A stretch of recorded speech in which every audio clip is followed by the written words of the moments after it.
شایان عنایہ کو طلاق دے دیتا ہے، لیکن اس کے باوجود عنایہ کو یہی لگتا ہے کہ یہ سب کچھ اس کی بہن عائزہ کی وجہ سے ہوا ہے۔ اگر وہ شایان کو غصہ نہ دلاتی تو شاید وہ عنایہ کے ساتھ بالکل سنسیئر ہوتا۔ ادھر عنایہ کے باپ کو فالج کا اٹیک آیا ہے اور وہ ٹھیک سے بول بھی نہیں پاتا، ورنہ شاید یہ سارا راز کب کا سب کے سامنے آ چکا ہوتا۔ پر حیرت ہے کہ اتنا کچھ برا ہونے کے باوجود ابھی تک یہ راز راز ہی رہ پا رہا ہے۔ عائزہ تو اپنی ماں سے کہہ دیتی ہے کہ جیسا ہو رہا ہے ویسا ہی ہونے دیں، جب تک یہ بات چھپی رہ سکتی ہے تو ہمارے لیے بہتر ہی ہے۔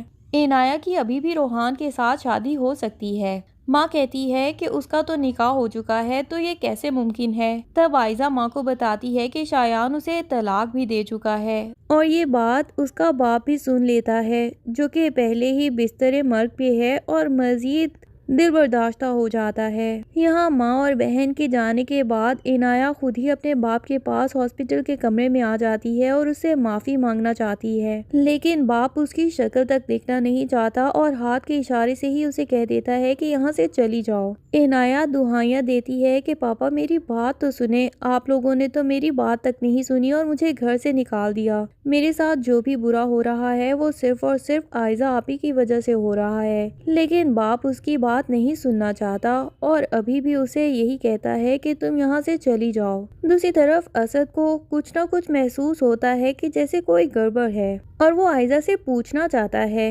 کہ جیسے عنایہ ہاسپٹل بھی نہیں آئی اور گھر ہی رکی، اور پھر چچا ابو سے کچھ نہ کچھ بات کہنا چاہتے تھے، ان سے معافیاں مانگ رہے تھے۔ مجھے تو کچھ عجیب فیل ہوا، جیسے کوئی بات ہے، کچھ بتانا چاہتے ہیں۔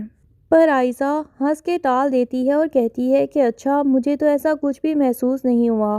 اسد پھر بھی عائزہ سے ایک دفعہ پھر سے کنفرم کر لے گا کہ عنایہ اس شادی کے لیے راضی تو ہے نا، کہیں ایسا تو نہیں کہ ہم سب مجبور کر کے عنایہ کی روحان کے ساتھ شادی کروا رہے ہوں، کیونکہ روحان کو بھی جب عائزہ کے رشتے کے بارے میں بتایا گیا تھا تو اس نے بہت ہی حیرت کا اظہار کیا تھا اور یہی کہا تھا کہ عنایہ تو مجھے بالکل پسند نہیں کرتی، وہ آخر مجھ سے کیوں شادی کرے گی۔ لیکن عائزہ بات پلٹ دیتی ہے اور اس بات پہ تو آتی ہی نہیں۔ دوسری طرف شایان عنایہ کے اوپر طلاق کا دبا لگا کے آدھا بدلہ تو لے چکا ہے، لیکن زیادہ بدلہ تو وہ عائزہ سے لینا چاہتا ہے، اسی لیے طلاق کے کاغذات وہ اس کے گھر ہی پہنچا دیتا ہے، جو کہ روحان ہی جا کے ڈیلیوری بوائے سے لیتا ہے اور کھول کے دیکھ بھی لیتا ہے۔ اب بہن ممکن ہے کہ شایان نے صرف اور صرف عائزہ کو ڈرایا ہو، کیونکہ اگر وہ طلاق کے کاغذات وہاں بھیجے گا تو اس کے اپنے گھر والوں تک بھی تو یہ بات پہنچ جائے گی کہ اس نے عنایہ سے نکاح کیا تھا، جبکہ وہ اپنے ڈیڈ کے سامنے تو صاف جھوٹ بول چکا ہے کہ ایسا کچھ نہیں ہے۔ اس سے یہی ثابت ہوتا ہے کہ وہ خود بھی اپنے باپ سے ڈرتا ہے، چاہے جتنا بدتمیز صحیح، آخر اپنی بدنامی سے تو ڈر لگتا ہی ہے نا۔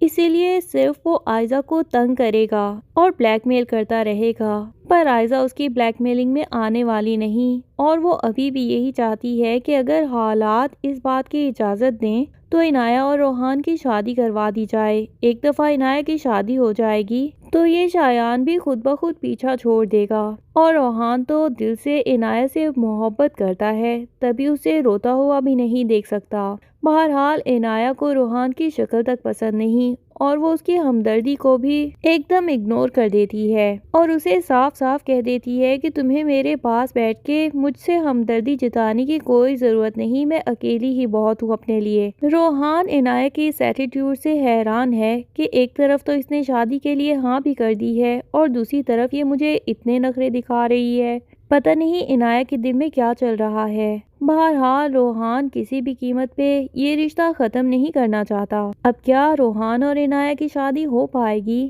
یا شایان بیچ میں کوئی نہ کوئی خلل ڈالے گا؟ یہ سب جاننے کے لیے ڈرامے کی اگلی ایپیسوڈز کا انتظار کیجیے۔ تب تک کے لیے اللہ حافظ۔ ویڈیو پسند آئے تو لائک اینڈ کمنٹ ضرور کر دیں اور چینل کو سبسکرائب کرنا نہ بھولیے۔ Thank you.